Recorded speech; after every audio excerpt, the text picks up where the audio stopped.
Hello and namaste, all the board going students. This video is specially made for all you guys. I know बहुत ज़्यादा stress है, I know बहुत ज़्यादा डर लग रहा है. Exams are here and you feel like you don't know anything even after preparing all the year. It's normal. सभी को ऐसा होता है. जो सोच रहे हैं कि उनको कुछ नहीं आएगा, उनसे नहीं हो पाएगा, ये एग्ज़ाम इज़ द एंड. अब पता नहीं क्या होगा. So students, just relax and listen to me and let's learn some ways to relax yourself during this time, right? So first of all, yes, I know हमेशा डर लगता है कि कुछ याद नहीं आएगा, मैं सब कुछ भूल रही हूँ या भूल रहा हूँ, मुझसे नहीं हो रहा है, मैंने सब पढ़ा था पर अभी I am blank. It's normal. Why? Because see, हमारे ब्रेन की टेंडेंसी है कि वो भूलेगा. Forgetting is the tendency of the brain. पर उसमें जब कंसेप्चुअली क्लियर है, जब आपने रिविजन किया है, तो it is stored in the mind. It feels at the superficial level कि आपको याद नहीं है, बट जब वो क्वेश्चन पूछा जाएगा, जब you will read the question, it will direct your mind to have the cues और वो याद करके आंसर कर पाएगा. बट उसके लिए इम्पॉर्टेंट कंडीशन इज़ कि आपका माइंड रिलैक्स और अलर्ट होना चाहिए. तो जब आप स्ट्रेस में होते हो, जब आपका एड्रेनलिन बहुत हाई है, आप बहुत टेंशन में हो, सोच रहे हो of the extreme worst case scenarios, तब वो रिट्रीव नहीं कर पाता है. जो उसने याद किया था वो तब अच्छे से याद नहीं कर पाता है and that causes problem.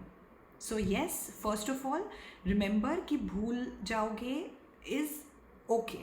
Y? Because it's just the superficial thing, it's just superficial feeling जिसमें ऐसा लगता है कि हम भूल गए हैं, बट एग्जाम में याद आएगा. Second, stop thinking about the worst case scenarios. Meaning कि ऐसा नहीं सोचो कि आप ब्लैंक हो जाओगे, ऐसा मत सोचो कि आपको कुछ नहीं आएगा, ऐसा मत सोचो कि एग्ज़ाम के पेपर में वही क्वेश्चन पूछेंगे जो आपको नहीं आते.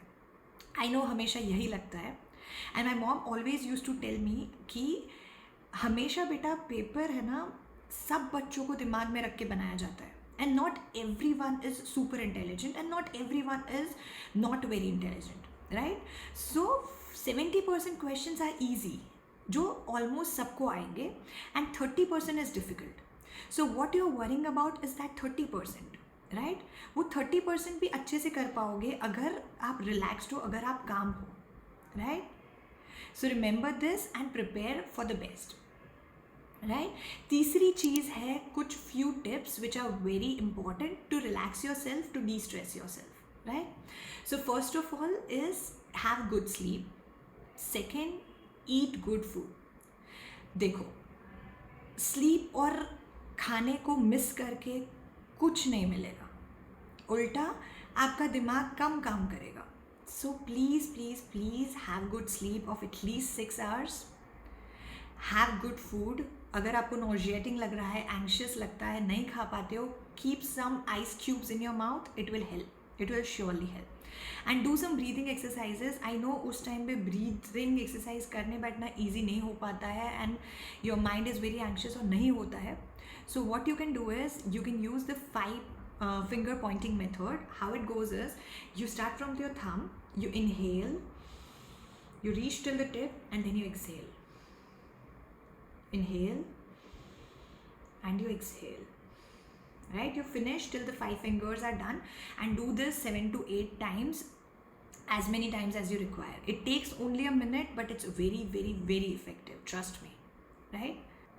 Another thing that you can do is अगर breathing exercise नहीं हो रही है, concentration नहीं हो रहा है, put some music, go out and walk for 15 minutes and come back, right? वही चीज़ पढ़ पढ़ के दिमाग थक जाता है, तो give it a break, give proper breaks, right? Fifth and most important thing is do it in bits and chunks. दिमाग की एक कैपेसिटी है 25 मिनट्स 30 मिनट्स के बाद उसका प्रोसेसिंग थोड़ा स्लो हो जाता है अगर एक ही एक्टिविटी में रखो तो, right? So give it some breaks. What you can do is put a 25 minutes timer, sit and study for 25 minutes, which is known as a Pomodoro technique, by the way. जो research किया हुआ technique है. 25 minutes is good attention span. पढ़ो, take a 10 minutes break. Even if something is left, leave it, take a 10 minutes break. Then again study for 25 minutes. Do this in slots. Another thing, जब slots में कर रहे हो उससे एक बात याद आती है कि ब्रेक डाउन, बड़ा सा टॉपिक है, बड़ा सा चैप्टर है, उसको ब्रेक करो छोटी छोटी सब टॉपिक्स में and do it one topic at a time and mix few topics. It helps a lot. Mind को वेराइटी बहुत पसंद है, right? So take a topic, read it for some time, take some another thing like another sums or another mathematics or equations or anything, MCQs or something, whatever is in your exam portion, and do it in a variety. That keeps your mind active because mind ko variety pasand hai, right? So do all of these things and let me know if you have any concern, if you have too much of stress. Just DM me and let's just talk it out, because these exams are important, but remember, these exams are not the end of your life. So take it as an exam and be confident. I know you all are going to do well. I wish you all the very best.